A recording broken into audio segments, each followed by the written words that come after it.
คนอะไรเก็บผู้เดียวเจ็บท้องเอาชมผักไปให้ญาติพี่น้องรอบข้างเลยรอบเฮือนรอบศาลนี่แหละค่ะ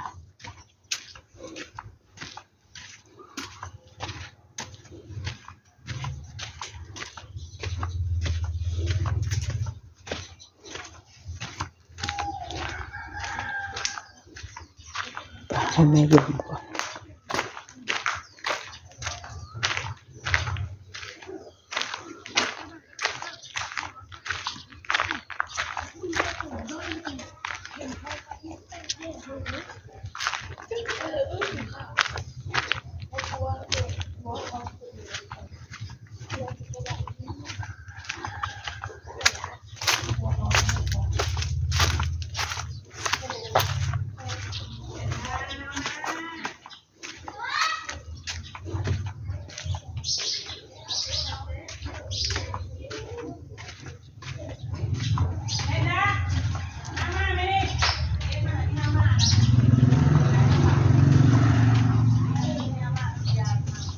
อาย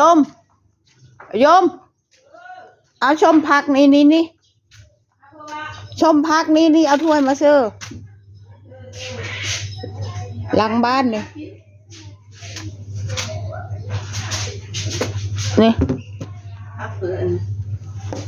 ค่อยจะเอาไปยายให้คนก่อนให้เจ้าเขามันถาไปอีกเป็นระบบกินกับข้าวเอาใช่ก็นั่นเอาถ้วยมากินกับข้าวค่อยว่าอยู่อายมมันจะกินกับข้าวได้อันนี้เปล่าด้วยเลยนี่กับข้าวอร่อยมากเลยโทษเ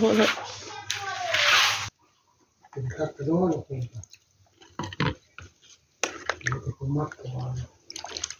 ผมเจอในสิ่งที่ชมพวกเขาเป็นน้อยมันยำจุเอาไปให้ผู้ใหญ่ลีไปนี่นั่นน่ะมันตำแก้วปกอยู่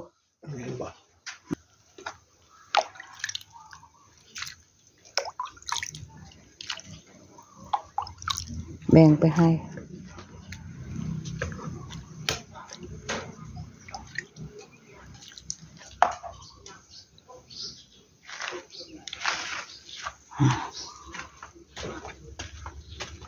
ลบไปให้ไอ้ลบเพื่อนบ้านให้ไปแล้วสองคนอันนี้ก็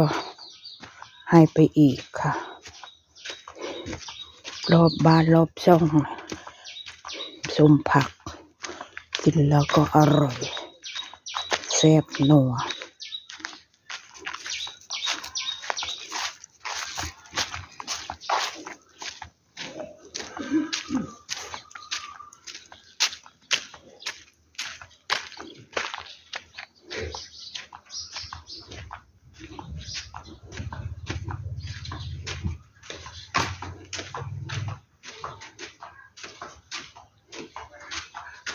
ที่หลายคนไอ้ลบส้มพักเลยส้มพักเอาโจทย์มาใช่อายมว่ามันกินกับเขามันวะอายมมันแซ่บมันแซ่บกินนั่นแหละกินกับแซ่บบ่จ้ะฮะ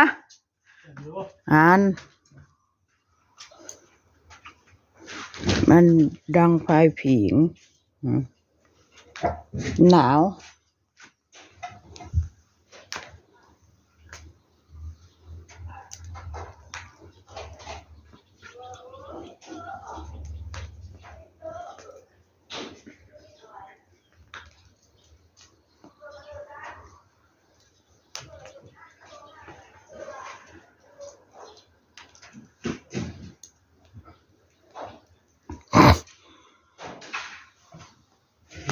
เย็นบ่อายุไปส่งอายุไปส่งอายุก่อนอายุมันตื่นหรือยังวะโอ้ยหาส่งชมผักคนเลย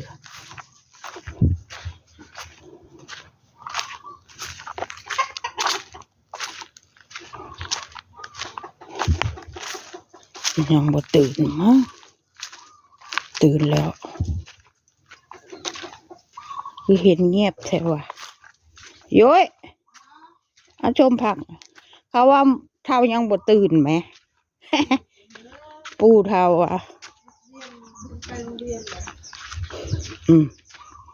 ยายไปผูกเฮือนนายมไอ้ลบอีดาวเท่าเอากินสิเลอบักอันน่ะเพนด้ายังลูกเห็นยังเห็นยังรายงานยังดินี่ฮะรายงานยังแกงเพื่ออีกแกงหมู โอ้กับข้าวนางยุ้ยอันหนึ่งนะจะบูดต้องบูดแน่นอนเพราะว่าหนูเอามามันจะสอบติดแต่สอบติด อันนี้ไอ้แกงมักมี่นะบูดไวเนาะบูดเกิดเอามาให้กันแน่กันจะไปให้มาทำบูดชิมดูชิมนะเดี๋ยวพูดช่างหนูพูดกินได้อยู่จังหนูยังคิดแต่มาแกมากินชมพักมึงให้มักนะ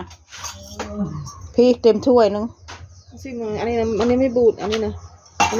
นี้อันนี้ว่าบูดอันนี้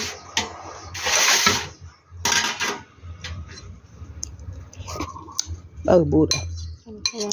แล้วเอาไปโลดขั้นเอาใส่ถุงผู้ขั้นเอานั่นมาส่งละมาเฮ็ดเอาดอกเด็กน้อยเด็กคิดเด็กคิดเด็กคั่วกินมาคิดเด็กจบเลยแพนด้าบ๊ายบายthank you มึงไปอยู่กับพ่อป้าคนมันนะเนาะมีแต่มากพลูพูนะงาบุดงาผักหญ้าทั้งหนูทั้งแมวทั้งหมาทั้งแมวอายุอย่างโดนเจ้ากินหัวอาหารพนนะไม่ยังหิวข้าว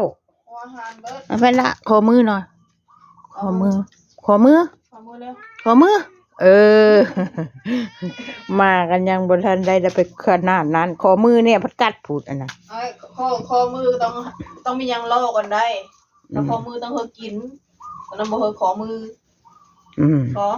อมือขอก่อนขอมือก่อนขอมือแพนด้าบนนาดอกคนหลายหนาวแต่เส้นอยู่ฮะเส้นหนาวอยู่มันนอนทันบ่นอนมันพอคนหนึ่งนะจ้ะบ่แพนด้ามาดิมามึงนอนน้ำเพื่อฮะนอนน้ำเพื่อฮะขอมือจ้ะขอมือน่ารักจังเลยแพนด้าน่ารักขอมือนี่ขอมือรายการขอมือซื้อเนื้อของกินเนี่ยมันขอมือไม่มีอะไรของกินกำปั้นนี่วิ่งบอกกำปั้นบอกมันเป๊ะนะมันขี่เนี่ยโอ้ยกระเบ็บนั่นเลยหนูอันนั่นเฮ้ยหนูแดงเนาะหนูขี้แตกก็เป็นแบบนั้นแหละครัวกินแซ่บแท้โอเคโอ้เขาพัฒนาแล้วเนาะอยู่นี่เนาะปูหนูเนี่ยหมดตัดยาเขานี่นะไม่นั่นน่ะเขาไม่เอาไปแล้วก็ไอ้ที่ซันว่างอย่างไรไปทำอะไรนะถ้าไม่เอาไปก็เอามาใช่เลยอันซันว่าง